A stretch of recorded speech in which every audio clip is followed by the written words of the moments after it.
So this little video we're going to do now is just going through some more of the setup screens.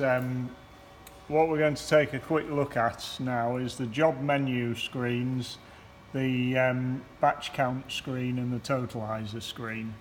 So firstly to the job menu. In the job menu it allows us to save jobs, so once we've got a job running and it's completely, you've worked out what you're doing with it, you might have to tweak the tensions, change a few settings to get it to run exactly how you like.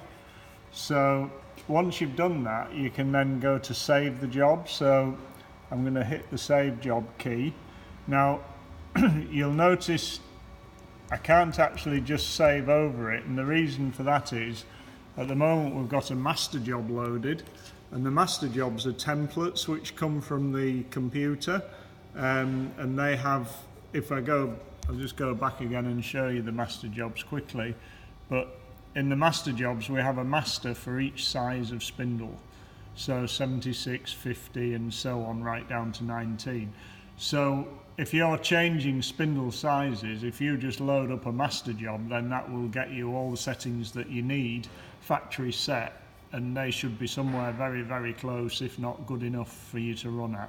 All you're probably going to have to adjust is things like the value of the count, because the master jobs all have 1,000 labels set. So what we've got loaded at the moment is a 25mm master. Now, like I'm saying, the master jobs, you can't overwrite those because we want those to be the same every time. So when I go to my job menu and I go save job, it won't let me save that master as something else, so I can do a save as and call it something new. So this job is a 50 by 25mm label, so we'll call it 50 by 25 on 1 inch core.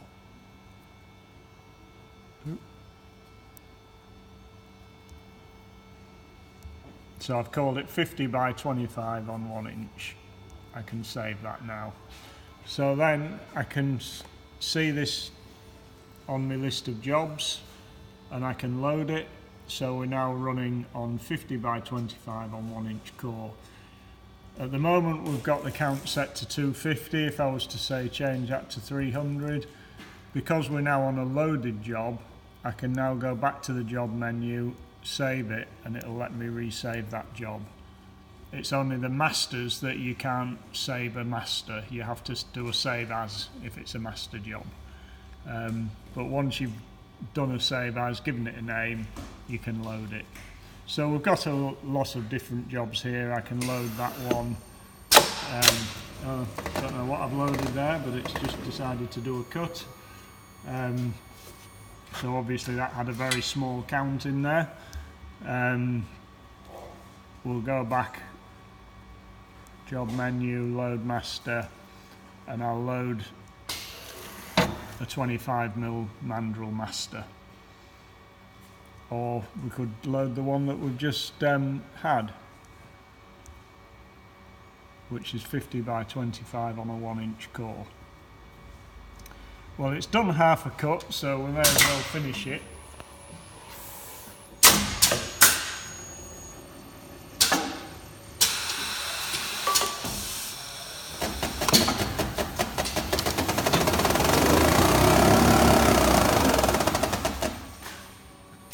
So we can store up to 100 jobs in the menu. So if we go back to the loading job, at the moment you see down the side you've got current job. This is like 0 to 10. If I go down there at the moment, I've not got anything loaded in. It's 10 to 20, 20 and so on, and we can get up to 100 jobs in there. Unfortunately, and I have been asked this, and unfortunately the computer isn't powerful enough to put them in alphabetical order, so they will go in the order that you put them in, but they are there. You may just have to scroll through if you have a lot of different jobs to find the one that you want. If you want to delete a job, so say I've just loaded a job, this one I've got here now, I can literally just go to main menu, job menu, delete job, and then it says which job do I want to delete. Well, perhaps I'll delete Dave 2. Are you sure you want to delete the job? Yes. So now if I go back and look, Dave 2's gone. It's not there anymore. So basically that's it for the job menu. You've got Load Master, which is a really good one when you're changing spindles. It brings up all the default settings that are right for that mandrel size, and then you just edit your count, save it as a job. And if it's a new job, I would always recommend loading the master. Load job we've done, save job we've done, delete job we've done. That's pretty much everything really for the job menu. It's pretty straightforward, but a very, very useful tool for saving time.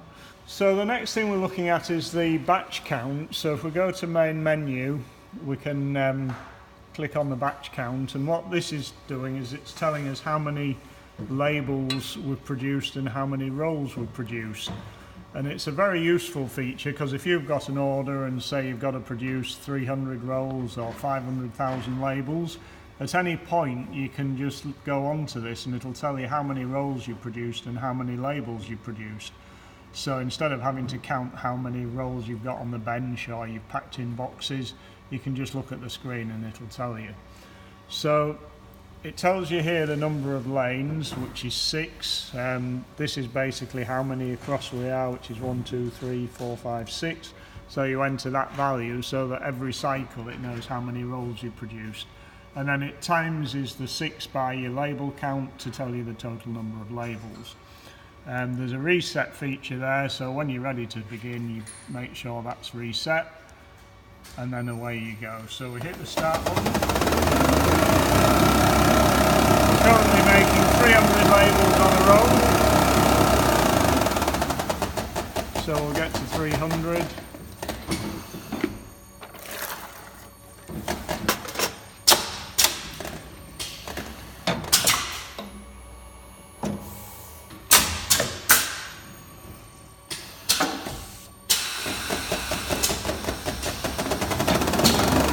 So if we go back to the batch count now, you'll see we produced 6 rolls, which we have, 6 rolls here, which is 1800 labels, which is the 6 times the 300.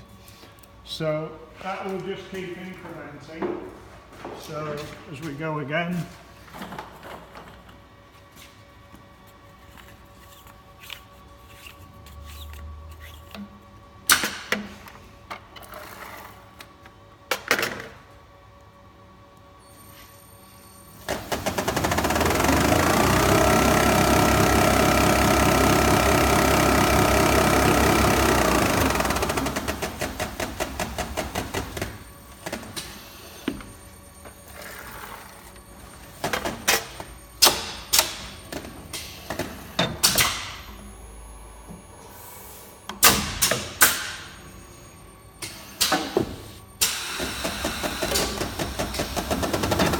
if I stop that again now and we go back to the batch count, we've now made 12 rolls, which is 3,600 labels.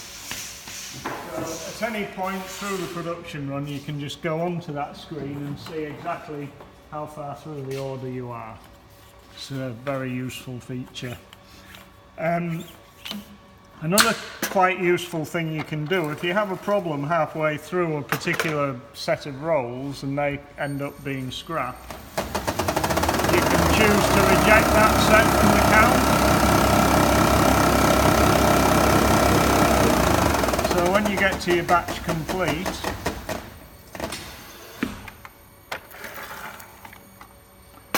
you've got this feature here that says press to reject. Reject accepted. So this set of rolls is no good. I'm going to take those away and throw them in the skip because there's a problem with them.